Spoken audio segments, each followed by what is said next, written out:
दोस्तों, हमारी आज की इस वीडियो का टॉपिक रहेगा patriotism beyond politics and religion. इस बुक को लिखा है एपीजे अब्दुल कलाम ने। कलाम जी इस बुक की शुरुआत स्वामी विवेकानंद के एक बहुत ही फेमस कोट से करते हैं। स्वामी जी ने कहा था कि मुझे मुक्ति की परवाह नहीं है, बल्कि मैं दूसरों का भला करते हुए हजारों नर्क में जाना पसंद करूंगा और यही मेरा धर्म है। दोस्तों, इस लेसन में कलाम जी हमें बताते हैं कि कैसे वो बालासोर के पास चांदीपुर नाम के एक आइलैंड पर रुके थे। वहां पर उन्हें एक मिसाइल टेस्ट करनी थी। कलाम जी हमें वहां की खूबसूरत सुबह और वहां पर सुबह की मॉर्निंग वॉक के बारे में बताते हैं। वो कहते हैं कि मैं बहुत भाग्यशाली था क्योंकि मेरी पोस्टिंग चांदीपुर में हुई थी, जो पूरी तरह से प्राकृतिक सुंदरता से भरी हुई थी। इस जगह का नाम चांदीपुर देवी चांदी और दुर्गा के नाम पर किया गया था। ये जगह इंडिया के सबसे साफ और सुंदर बीचेस में से एक था, जहां पर अब्दुल कलाम रोज जाते थे मॉर्निंग वॉक के लिए। अब्दुल कलाम की टीम श्रीहरिकोटा में करीब 17 किलोमीटर के रेंज में एक मिसाइल परीक्षण करने जा रही थी। उनकी पूरी टीम पृथ्वी मिसाइल के चौथी परीक्षण को सेलिब्रेट करने के मूड में थे, लेकिन लेफ्टिनेंट जनरल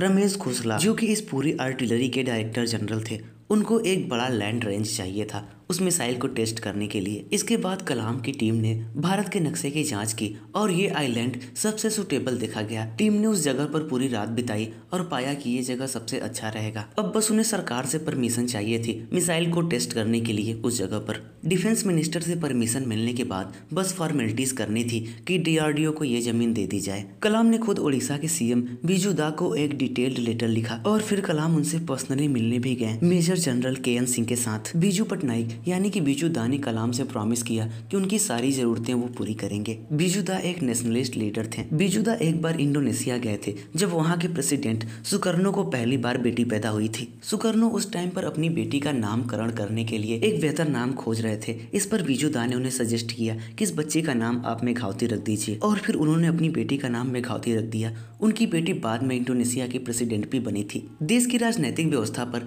कलाम उस टाइम पर थोड़े से नाराज थे क्योंकि इंडिया का स्टेटस वर्ल्ड अफेयर में इतना इंपॉर्टेंस नहीं रखता था।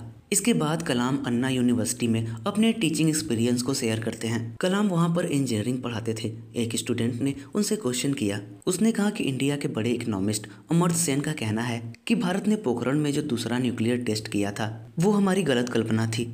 इस पर कलाम कहते हैं कि अमर्त्य सेन भारत के बहुत बड़े इकोनॉमिस्ट थे। मैं उनकी महानता और उनके सजेशन का आदर करता हूं कि भारत को अंतर्राष्ट्रीय स्तर पर अपने संबंध अच्छे बनाने चाहिए ताकि हम अपने भारत की इकोनॉमी को बढ़ा सकें, लेकिन हमें अपने पास्ट को भी नहीं भूलना चाहिए। हमारे ही देश के प्रधानमंत्री पंडित जवाहरलाल नेहरू ने यूनाइटेड नेशन के सामने ये प्रस्ताव रखा था कि पूरी दुनिया में किसी भी देश के पास एक भी न्यूक्लियर मिसाइल नहीं होना चाहिए। लेकिन अगर हम वर्तमान को देखें तो अमेरिका के पास करीब 10,000 न्यूक्लियर मिसाइल्स हैं और इतनी ही संख्या में ये सारी चीजें रसिया के पास भी मौजूद हैं। इसके अलावा यूके, फ्रांस, पाकिस्तान और चाइना जैसे देश में भी न्यूक्लियर वॉरहेड्स हैं और कोई भी देश इनको कम करने की कोशिश नहीं कर रहा है। और वहीं अगर हम पास्ट में देखें तो इंडिया ने कई सारे आक्रमण झेले हैं अपने पड़ोसी देशों से। पाकिस्तान ने तो 4 बार इंडिया पर अटैक किया है। इसके बाद कलाम कहते हैं कि हमारे ही देश के रिटायर्ड नौसेना अध्यक्ष लेफ्टिनेंट रामदास ने भी इंडियन पार्लियामेंट के सामने प्रोटेस्ट किया था न्यूक्लियर मिसाइल के खिलाफ। लेकिन मैं ये कहना चाहता हूँ कि पहले उन्हें अमेरिका जैसे देशों के खिलाफ प्रोटेस्ट करना चाहिए जिनके पास बहुत सारे न्यूक्लियर मिसाइल्स मौजूद हैं। कलाम लोगों से कहते हैं कि हमें महानता की तरफ बढ़ना चाहिए और इसके लिए हमें चाहिए यूनिटी, एबिलिटी और प्राइड,